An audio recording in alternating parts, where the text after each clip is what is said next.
அஸ்ஸலாமு அலைக்கும் வரஹ்மத்துல்லாஹி வபரகாத்துஹு.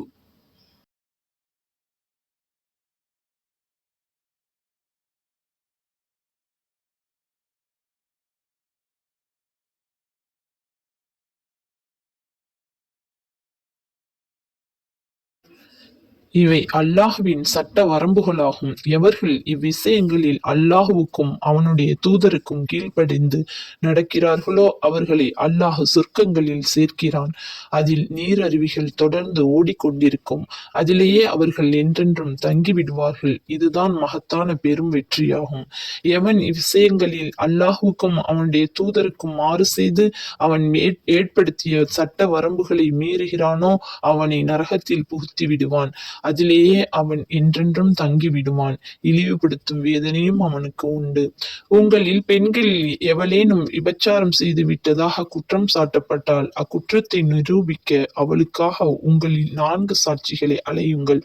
அவர்கள் அதை உண்மைப்படுத்தி சாட்சியம் கூறினால் மரணம் அவளுடைய காரியத்தை முடித்துவிடும் வரை அல்லது அல்லாஹ் அவளுக்கு ஒரு வழியை ஏற்படுத்தும் வரை அவளை வீட்டில் தடுத்து வைக்கவும்.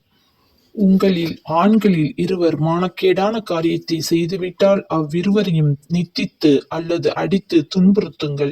அவ்விருவரும் தங்கள் குற்றத்திற்காக வருத்தப்பட்டு அதிலிருந்து விலகி ஒழுங்காக நடந்து கொண்டால் அவர்களை புறக்கணித்து விட்டு விடுங்கள்.